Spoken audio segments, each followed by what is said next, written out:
Bapak-bapak, ibu-ibu, jemaat sekalian yang rahmati Allah Subhanahu wa taala. Kita akan melanjutkan kajian tafsir surat Al-Anbiya ayat 59 sampai 65. Ini kisah yang kedua tentang Ibrahim. Ibrahim muda sudah berani berdialog, dan Ibrahim muda sudah berani untuk mengkritik sesuatu yang itu keliru. Saya kira ini bagian dari keberanian berdakwah adalah keberanian berdialog. Jadi ketika ada yang berbeda pendapat, tak perlu dibubarkan pendapat tersebut atau orangnya, tapi kita ajak dialog di mana letak perbedaannya, lalu kita kompromikan.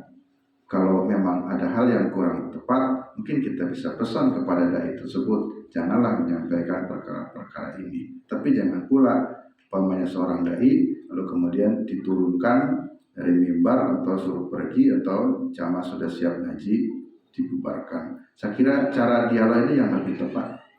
Ibrahim tidak sependapat dengan ayahnya, Ibrahim tak sependapat dengan kaumnya, dan Ibrahim tak sependapat dengan Namrud sebagai penguasa. Tapi Ibrahim tidak melakukan provokasi, tapi diajaknya diajak berdialog, kritik. Kenapa begini, kenapa begitu, gimana kalau tidak begitu, bagaimana kalau begini. Itu sisi positif Ibrahim adalah beliau sudah kritis sejak usia mudanya. Kemudian di dalam berdakwah juga tidak selamanya dengan fisik. Jangan dengan otot, tapi dengan otak, dengan mantik, dengan berargumentasi. Ibrahim nanti pada kisah di ayat-ayat berikutnya dapat mampu mengalahkan argumentasi Namrud, mampu mengalahkan argumentasi kaumnya yang ada pada saat itu. Jadi tak perlu dengan fisik, cukup dengan dialog, sehingga istilahnya pikiran dilawan pikiran. Ada buku yang nyeleneh, bantah lagi dengan bantahan terhadap buku yang nyeleneh itu umpamanya. Jadi semuanya juga bagus ya. Jadi tidak selamanya dengan fisik. Nah, untuk menyambungkan ayat sebelumnya dengan ayat 59, Ibrahim itu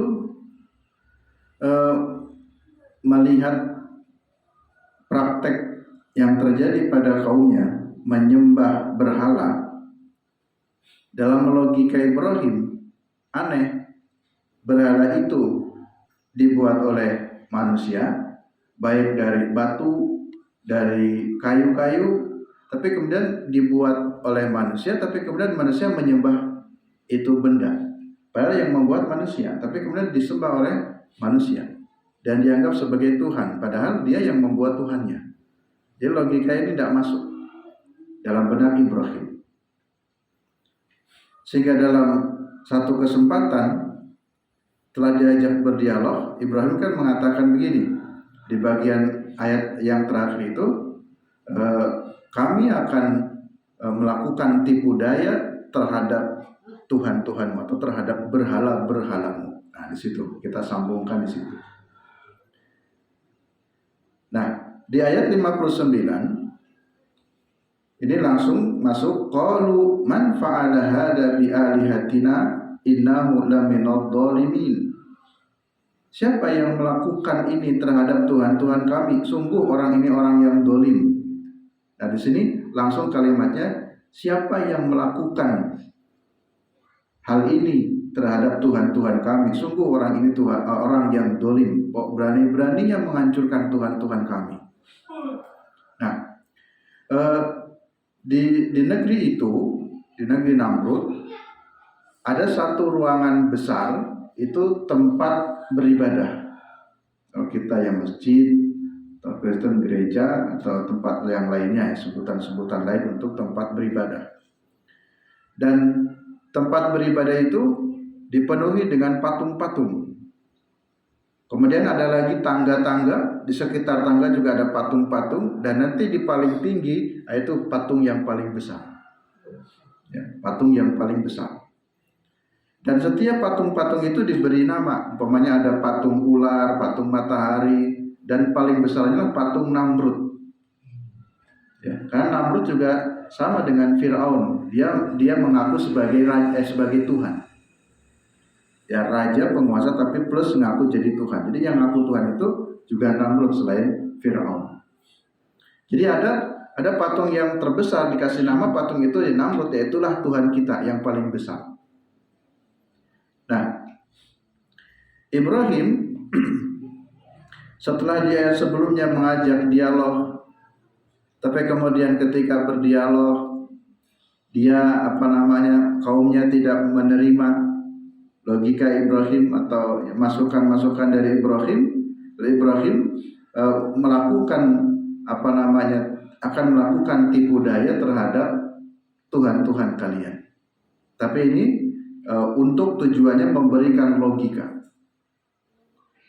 Maka dalam satu kesempatan Ibrahim masuklah ke ruangan besar yang banyak Tuhan-Tuhannya itu, yang banyak patung-patungnya. Dan di situ ada satu petugas yang memang itu yang khusus menjaga tempat itu. Mungkin kalau kita takmir umpamanya atau apa, ya, penjaga ini tugasnya untuk memberikan sajen kepada berhala-berhala itu. Dan tidak ada satu orang pun masyarakat di situ yang berani mendekat kepada Tuhan yang paling besar, kepada patung yang besar, gak ada yang berani. Ya. Karena kalau mendekati patung yang besar atau Tuhan itu dianggap kualat. Kalau dianggap kualat, nanti bisa ini, bisa itu, sehingga tidak ada yang berani. Termasuk petugas yang khusus pun tak berani. Nah, ketika sepi, Ibrahim masuk dengan membawa kampak. Kemudian si patung-patung yang ada di ruangan situ dihancurkan, dipotong kepalanya, dipotong kakinya, dipotong tubuhnya itu. Berhala-berhala yang berbentuk itu, tubuh itu. Sesungguhnya si penjaga itu tahu kalau ada orang masuk, Ibrahim masuk, tapi dia nggak berani menegur Ibrahim, ya, masih muda, gagah, nggak berani. Sampai Ibrahim naiklah ke tangga, ke tempat yang lebih tinggi lagi. Di situ ada berhala atau patung yang lebih besar, yang paling besar di ruangan situ. Dan tidak berani juga untuk menegurnya, karena kalau ikut mendekat nanti kualat. Nah, dibiarkan saja orang itu yang kualat, kira-kira gitu. Dan logikanya, biarkan Ibrahim yang kualat. Akhirnya patung yang besar itu cuma didatangi saja, ya, dan diletakkanlah kampak di atas pundak si patung yang paling besar, patung yang bernama Namrud. Sesungguhnya dalam kisah sebelum masuk ayat ini, di hari sebelumnya Ibrahim juga pernah menunjukkan satu dialog. Ketika orang sedang beribadah, ada orang yang masuk kan keluar masuk beribadah. Lalu Ibrahim ini sengaja ngomong tuh di depan patung-patung itu, mencaci maki. Pokoknya kan si Tuhan, si patung nggak bisa menjawab. Kamu kok ditanya diam saja gitu. Jawab. Kata patung nggak bisa jawab, nggak bisa jawab. Orang-orang cuma melihatkan saja. Jadi Ibrahim ngajak ngomong dengan salah satu Tuhan mereka. Kamu ngapain di sini? Ditanya kok diam saja. Ayo jawab. Ternyata Tuhan kok bisa jawab. Kamu nggak dengar Pak? Nah, itu sengaja supaya yang lain itu dengar. Akhirnya karena diam saja, Ibrahim ngambil itu sajen, salah satu sajen yang sebagian orang yang sedang ibadah tahu. Terus sajennya ini dilemparkan ke wajah si patung itu, lemparkan pluk patung. Orang lain cuma pada melongo, kok orang berani sekali ini. Terus kata Ibrahim, kamu saya lempar nggak marah? Gitu. Tapi ngomong sendiri, kok kamu dilempar diam saja? Gimana? Kok Tuhan nggak bisa bicara nih? Kamu nggak marah? Saya lempar wajahmu dengan ini, makanan ini. Nah, itu dialog-dialog seperti itu tujuannya supaya orang lain itu dengar bahwa yang dianggap Tuhan itu kok nggak bisa apa-apa. Kalau kamu marah, coba silakan. Kok saya lempar diam saja, kamu diajak ngomong saja nggak jawab, kok malah gitu. Nah, dan itu terdengar oleh mereka yang sedang beribadah di situ. Lalu pergilah. Nah, sehingga dalam satu kesempatan itu Ibrahim kemudian masuk dan menghancurkan patung-patung atau tuhan-tuhan mereka itu. Hanya satu yang disisakan. Nah, keesokan harinya ketika masyarakat mau beribadah, mereka lihat loh, patung-patung sudah hancur. Maka masuklah ayat 59. Qalu, mereka berkata, man fa'ala hada? Siapa yang melakukan ini? Kok bisa-bisanya Tuhan-Tuhan kita dihancurkan? Berani-beraninya ada orang yang menghancurkan Tuhan-Tuhan kami. Sungguh orang yang menghancurkan Tuhan kami itu innahu laminadh dhalimin, dia termasuk orang yang dolim. Ternyata orang yang kafir pun menyebut kepada kita yang merusak itu kita ini orang yang dolim. Dolim sekali ini, malah menghancurkan Tuhan-Tuhan kami ini semua. Lalu kemudian terjadi kegaduhan. Kira-kira siapa ya yang berani-beraninya menghancurkan Tuhan kami? Kalau mereka berkata, nah mereka berkata itu berarti ini banyak. Di antara mereka ada yang mengatakan, sami'na fattan yadhkuruhum yuqalu lahu Ibrahim. Kami mendengar ada anak muda di sini yang pemberani. Oh iya betul. Kalau nggak salah yuqalu lahu Ibrahim, namanya Ibrahim tuh. Nah, ini jangan-jangan Ibrahim. Terus ada yang mimpi, betul saya lihat. Nah, kata si penjaga itu, saya lihat itu Ibrahim yang menghancurkan Tuhan-Tuhan kami. Iya, saya yakin, kami yakin pasti Ibrahim ini. Karena pada hari sebelumnya pun dia berani sekali kepada Tuhan kami, ya, melakukan kata-kata yang kasar atau melempar. Padahal kami semua tidak ada yang berani untuk berbuat kasar kepada Tuhan-Tuhan kami. Hanya mereka punya keyakinan, kesimpulan bahwa yang menghancurkan berhala-berhala di tempat ini adalah Ibrahim. Yuqalu lahu Ibrahim, yang dikatakan padanya si pelaku itu adalah Ibrahim. Sampailah berita ini kepada Namrud.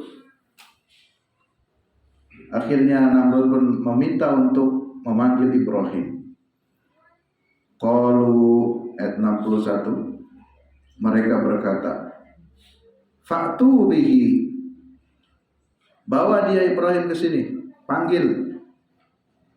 Ala ayunin nas, di hadapan orang-orang, ya.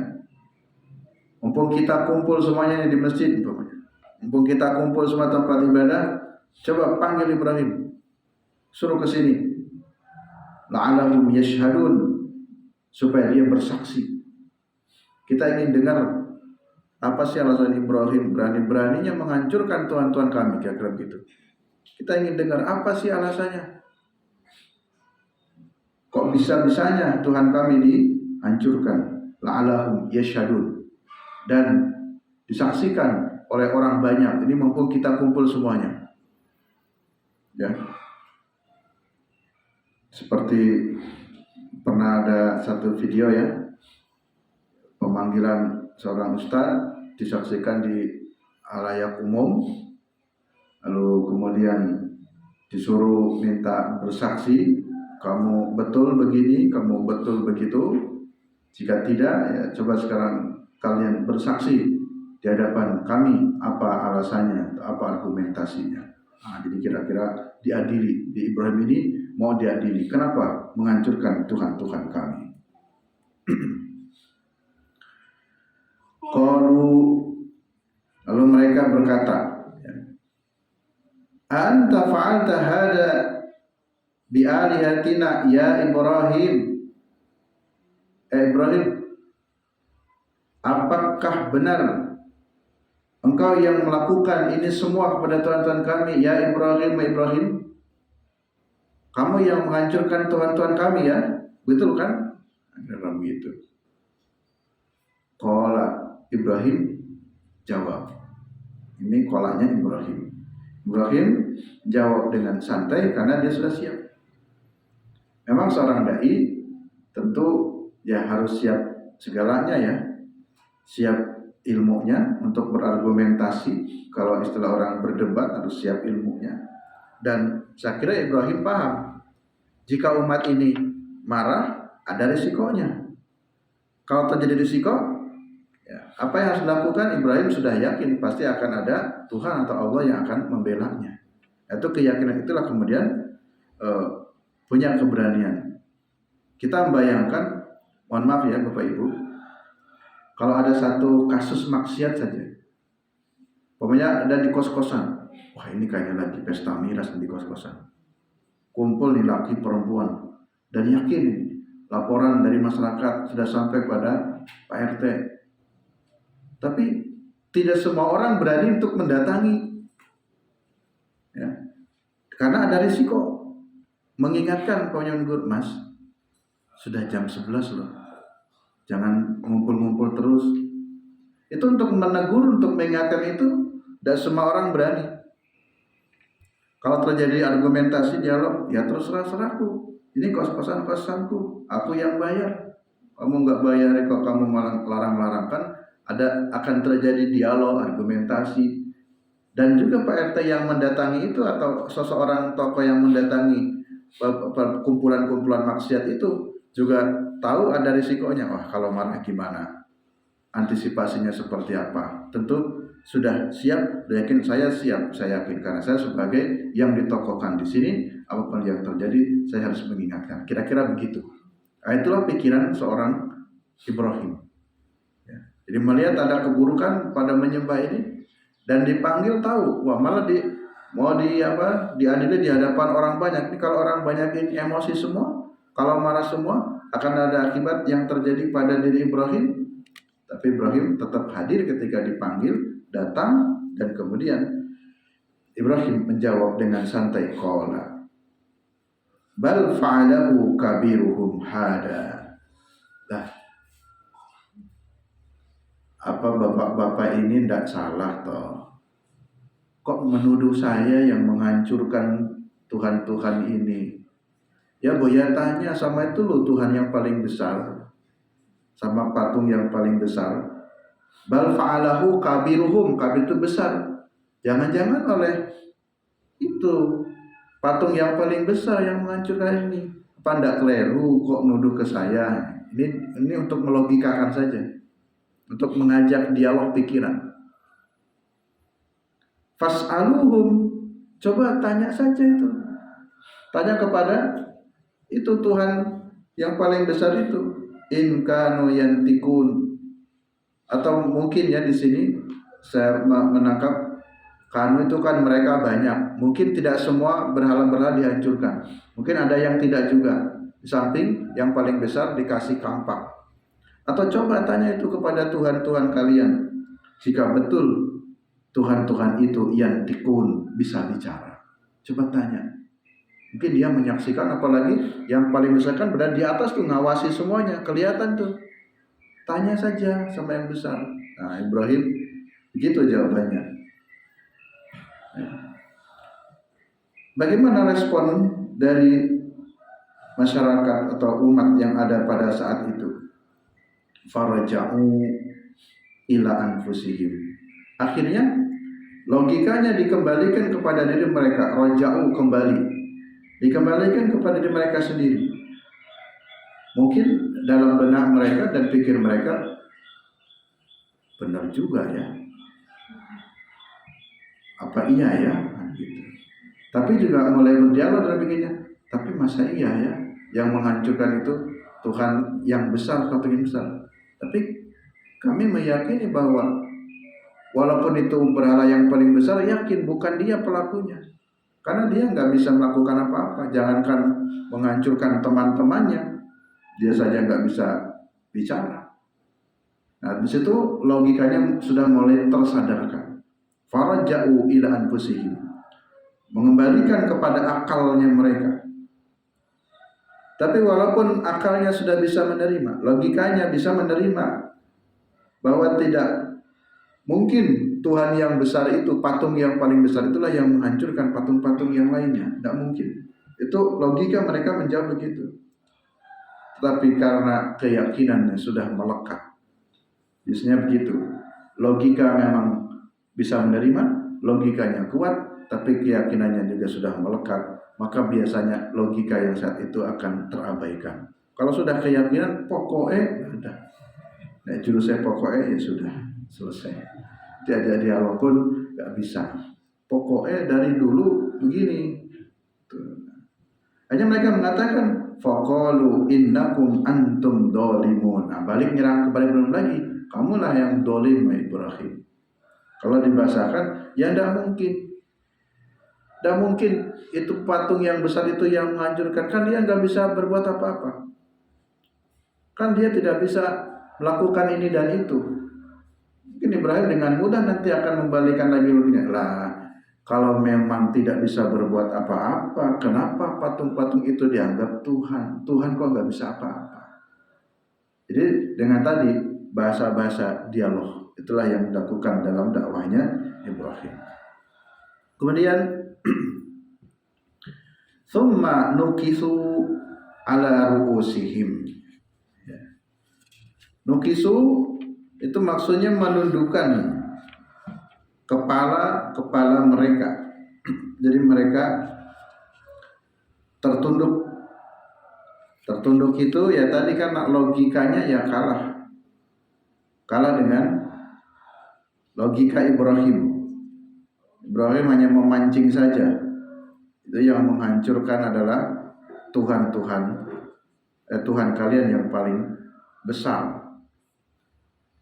Di sini sebutkan falamma atu bihi wa hada qalu lahu a antal ladzi kasarta hadal asnam.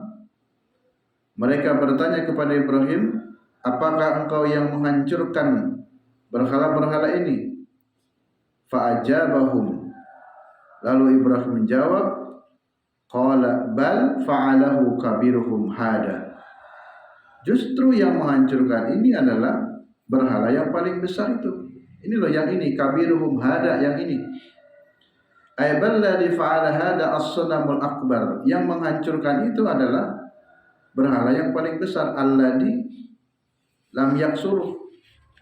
Yang kemudian meninggalkan sebagian yang tidak hancur, atau ada yang dihancurkan, ada yang tidak dihancurkan. Ini pelakunya adalah sanamul akbar. Waqad nasabal fi'la ila hadas sunamul akbar. Dan Ibrahim menyandarkan perbuatan ini kepada berhala yang paling besar. Ini ulahnya berhala yang itu yang besar.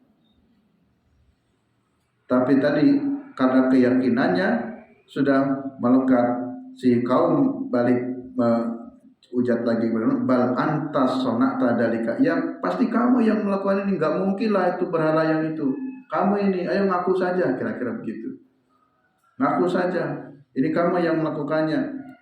Bal anta katabta dalik, dan engkaulah yang menghancurkan berhala-berhala ini. Fas'aluhum in kanu yantikun, fas'alu hadil asnam aman kasraha in kanu alihatan yantikun. Yang Ibrahim tadi mengatakan bahwa ya tanya saja kepada berhala-berhala itu yang masih ada atau yang belum hancur, coba mungkin dia tahu nggak ada saksinya tuh. Jadi sepertinya tidak dihancurkan semua tadi ya. Tanya saja siapa yang menghancurkannya, saya apa itu berhala yang besar. Kemudian faraja'u ila anfusihim faraja'a qaumu Ibrahim. Kembalilah kaum Ibrahim kepada keyakinannya. Faqalu innakum antum dhalimun. Ay qala ba'duhum li ba'din. Juga disebutkan sebagian mereka dengan sebagian yang lain sudah mulai tadi ada kegelisahan. Jangan-jangan kita yang dolim, atau kamu yang dolim, kamu yang ini. Masa iya ya kita menyembah Tuhan yang tidak bisa apa-apa. Itu sudah mulai ragu dengan logika yang dibangun oleh Ibrahim. Innakum antum dhalimun. Kamu ini termasuk orang yang dolim. Ay antum dhalimun anfusakum bi ibadati ma la yantik. Kamu ini dolim terhadap dirimu sendiri karena beribadah ma la yantiku, kepada sesuatu yang tidak bisa bicara. Masa menyembah Tuhan tapi Tuhan tidak bisa apa-apa. Kemudian di ayat yang terakhir, ayat ke-65, thumma nukisu ala ru'usihim, ay thumma atraku fil ardi wat tafkiri, ay adu ila mujadalati bil batil Ibrahim wa anqalabu ala halil istiqamah wahtaju ala Ibrahim. Jadi nukisu ala ru'usihim, mereka menundukkan kepala mereka. Mereka menundukkan kepala mereka. Nah, tertunduk itu berarti dia kalah di dalam beradu argumentasi. Jadi ada logika yang tidak bisa dibantah lagi. Ketika Ibrahim mengatakan, ya paling itu berhala yang besar, kan logika mereka mengatakan, ya nggak mungkin lah yang itu. Terus tapi mereka juga paham, tapi ya kenapa kok saya malah menyembah sesuatu benda yang tidak bisa apa-apa. Laqad alimta ma haula'i yantikun. Dan sungguh engkau mengetahui bahwa ma haula'i, tidaklah semua berhala-berhala ini yantikun dapat berbicara. Artinya semua patung-patung, semua berhala-berhala yang kalian anggap Tuhan itu tidak bisa berbuat apa-apa. Jangankan berbuat, berbicara pun tidak bisa. Fa kaifa tatlubu minna so'alahum in kanu yantikun. Ya bagaimana mungkin kita meminta sesuatu kepada orang yang tidak bisa bicara? Bagaimana mungkin kita menyandarkan kehidupan meminta sesuatu pertolongan kepada zat yang dia sendiri tidak bisa memberikan pertolongan? Patung terbuat dari kayu yang membuat manusia disembah lagi, kemudian minta, Tuhan berkatilah kami, Tuhan berilah rezeki kami. Lah mintanya kepada benda. Benda itu jangankan memberi, mendengar pun tidak bisa. Maha ulai yantikun, yang pasti patung-patung itu tidak bisa berbicara. Annahum ihtaju ala Ibrahim bima wal hujjatul Ibrahim alaihim. Artinya mereka sesungguhnya membenarkan hujahnya Ibrahim atau membenarkan alasan Ibrahim. Bapak Ibu jelaskan yang rahmat Allah Subhanahu wa taala. Setelah peristiwa itu, bagaimana kisah lanjutannya? Insya Allah kita lanjutkan pada ayat ke-66 yang mungkin kita pernah mendengar Ibrahim dibakar. Ya. Kemudian Ibrahim setelah diadili secara umum, tapi logika mereka kalah semua dengan Ibrahim. Nanti Ibrahim akan dipanggil oleh Namrud sampailah nanti terjadi peristiwa pembakaran. Nanti insya Allah kita jelaskan di minggu yang akan datang.